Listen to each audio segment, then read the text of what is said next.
Bem, meus amigos do Vale do Ribeiro, estou recebendo para o nosso tradicional bate-papo nas terças-feiras, no Espaço da Saúde, doutora André Moreira, CRM 96971. Vamos começar a falar de um assunto aqui, melhorias na válvula mitral. Como é que funciona isso? Muito bom dia, amigo ouvinte. Bom dia, doutor Cristiano. Mais uma vez o prazer é todo meu de poder participar desse programa. E navegando pela internet, procurando alguns temas interessantes, eu achei esse daqui. Melhorias, né, no catéter da válvula mitral, que já está na 4ª geração. O que é isso? Dentro do coração tem 4 válvulas: mitral, tricúspide, aórtica e pulmonar. E quando a pessoa não tem condição de fazer uma cirurgia, mas condição clínica, né? É um paciente grave que, se abrir, fizer uma cirurgia cardíaca, ele provavelmente não vai aguentar. Desenvolveram um catéter, um clipe, para passar via catéter, faz um cateterismo, chega na válvula mitral e quando essa válvula está estourada com refluxo muito grande, esse clipe vai lá e clipa, como o nome já diz, grampeia, né, as 2 pontas da válvula e aproxima essas pontas, é o Mitra Clip.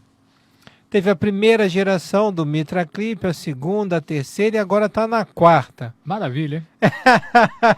Então, e nessa 4ª geração, eles falam que 90% apresentam um grau de refluxo mínimo. Porque assim, o clipe, ele aproxima as pontas, mas não veda 100%, como seria uma válvula normal ou uma prótese, né? Então, o que acontece? Você aproxima as pontas, mas sobra ainda refluxo, volta sangue para o pulmão. E essa 4ª geração agora diz que 90% dos casos sai com refluxo grau 1, mínimo. Maravilha, então não precisa operar. Mas isso é um caso restrito para os pacientes graves. E é claro, né? Todo procedimento cirúrgico ele é mão dependente. Ou seja, quem faz mais tem melhor resultado. Então, por exemplo, essa equipe que fez 1000 implantes tem um melhor resultado do que com certeza você vai fazer num lugar que só faz 1 ou 2 por ano. E é claro também, isso é uma coisa que custa muito caro. A última vez que eu ouvi falar, em torno de uns 300 a 400 mil reais.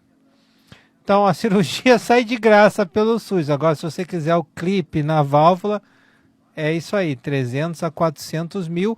Faz tempo que eu ouvi esse preço, pode ser que isso tenha mudado. Bom, outra questão aqui com relação à aorta.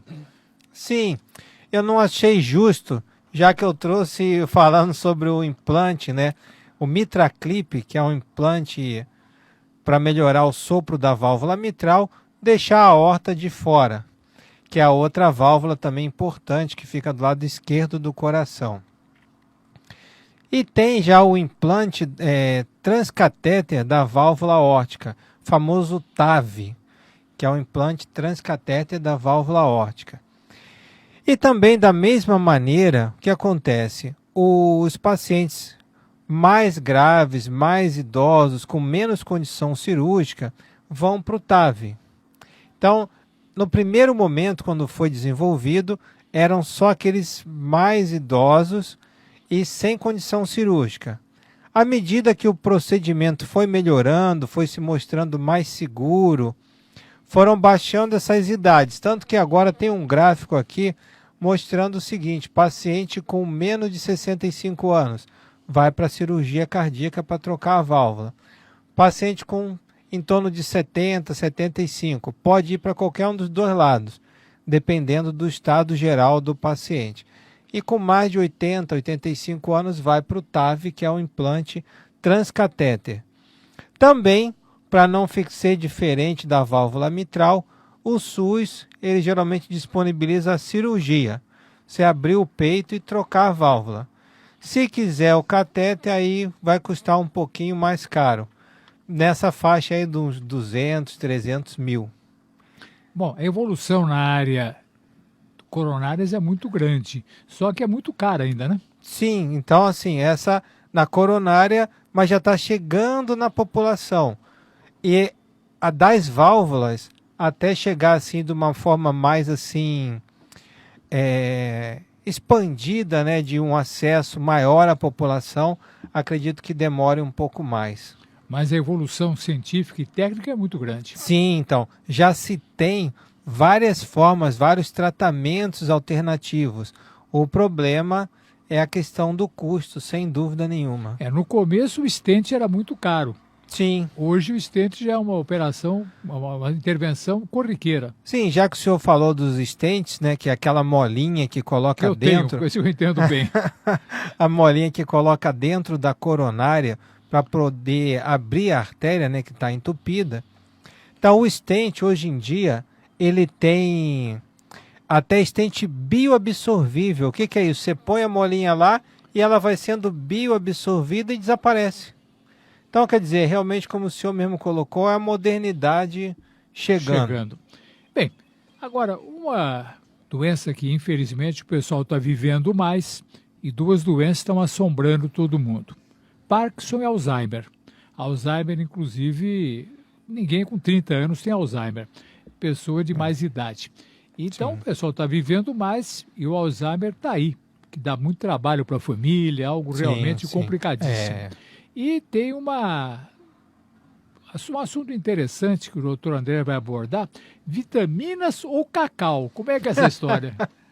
Então, uma história curiosa que eu busquei agora também, foi publicada em 14 de setembro, no Medscape, que é um meio de divulgação científico, e foi publicado na 14ª Conferência de Alzheimer, né, de Clinical Trials na doença do Alzheimer. São artigos americanos, então a gente tem uma tradução aqui que às vezes não fica muito adequada. E essa pesquisadora da Carolina do Norte, Wake Forest School of Medicine, Winston-Salem, a doutora Laura Baker, PhD, ela pesquisou o uso do cacau versus placebo, ou a pessoa tomava uma cápsula de cacau, ou não tomava nada, ou vitaminas e não tomava nada. Então ela fez um comparativo para ver qual teria o melhor resultado. Eu até achei que o cacau poderia ter algum resultado, né? O nome da pesquisa, para quem quiser acessar, é o Cosmos Mind. E o que ela percebeu aqui nesse estudo, com 21 mil participantes, né? Older, quer dizer, pessoas de idade. Então, 21 mil idosos participantes. Então, ela percebeu que as vitaminas, segundo ela, causavam um declínio mais lento da condição mental neurológica. Então, as pessoas que repunham vitamina tinham um declínio mais lento da condição mental, até chegar numa condição de Alzheimer. E o cacau não mostrou resultado, benefício. Ao contrário do que eu esperava, até achei que ia ter algum resultado, né, para estimular a gente a comer um chocolate, mas não deu resultado, não. E aqui, o que a Associação de Alzheimer questionou é que assim, então, peraí, todo mundo já deve repor vitamina? E ela diz que não, que tem que ser caso a caso, assim como na medicina, né? Tudo é caso a caso.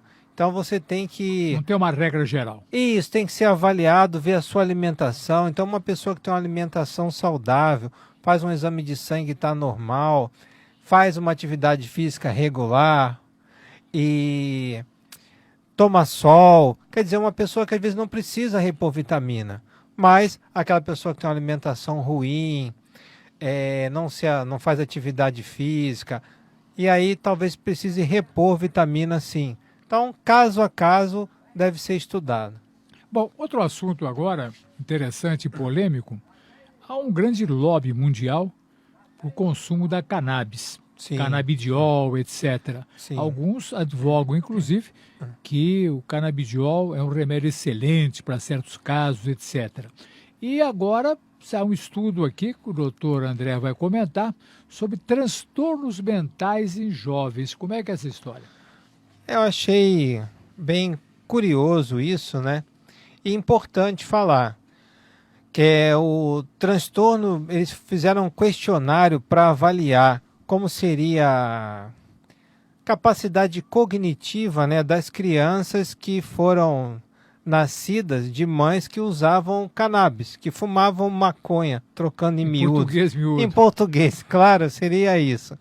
Então esse estudo veio da Universidade de Washington, em St. Louis, nos Estados Unidos, e foi publicado agora em 12 de setembro no JAMA Pediatrics, que é o jornal americano de pediatria.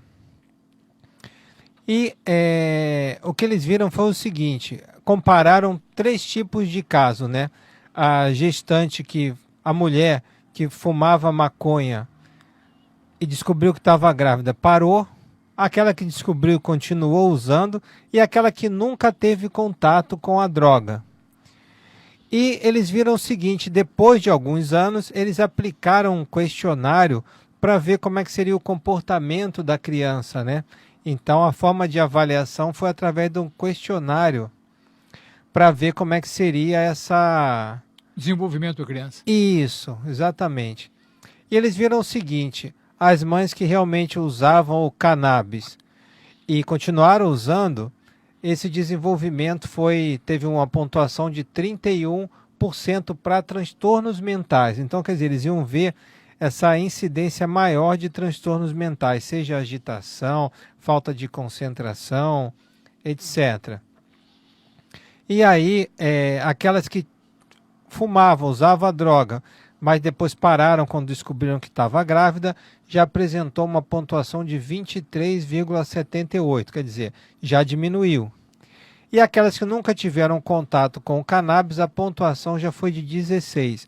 Então, quer dizer, realmente as crianças que nasceram de mães que nunca tiveram contato com o canabidiol, a maconha, né, trocando no português, claro, como o senhor colocou, tiveram um melhor desempenho, uma melhor desenvoltura e apresentavam um comportamento melhor. Praticamente normal. Isso. E as que usavam o canabidiol... Isso, as crianças tinham um comportamento mais agitado, mais agressivo. Então, qualquer transtorno que fugia do normal. Tá aí, senhores vejam assuntos muito interessantes, como sempre. Doutor André, microfones da 99 para suas considerações finais. Pois é, como o senhor mesmo colocou, né, do canabidiol, da maconha, eu também fui procurar outros artigos para tentar, assim, complementar esse. E nos Estados Unidos, o uso da maconha, até existem cápsulas, remédio formulado a partir disso. Gotas? Eu conheço cápsulas. E aí o que acontece? Só é permitido para casos onde não há nenhum outro remédio que vá resolver o problema ou que aquele remédio não conseguiu resolver. Então, quando extrapola uma situação que não existe uma diretriz, uma norma, uma conduta, aí pode estar autorizado a usar. Então, quer dizer, lá realmente tem um controle rígido nesse sentido. Mas aqui, como o senhor mesmo colocou, é um assunto bem polêmico. E aqui é proibido no Brasil, por enquanto. Sim. Então, é isso. Até semana que vem. Muito obrigado, doutor André, que a semana que vem está de volta com a gente.